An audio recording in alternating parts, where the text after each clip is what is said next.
Good day mga kabilyar, panoorin natin kung paano pinasunod ni Efren ang 5 times former world's number 1 na si Vivian Villarreal.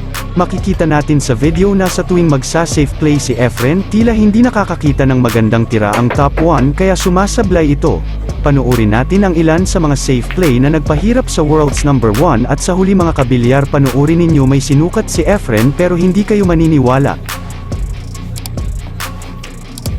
Tignan ninyo ito mga kabilyar, halos lahat ng safe play ni Efren sumasablay ang kalaban tila nahihirapan ito o sadyang nagpapatalo lang, kayo na humusga mga kabilyar. Kaya ko naman nasabi na nagpapatalo o hindi lang sineseryoso yung laban, dahil chill lang siya saka parang wala ng plano-plano tira na agad. Salamat sa panunood mga kabilyar at kung hindi ka pa naka-subscribe, baka naman.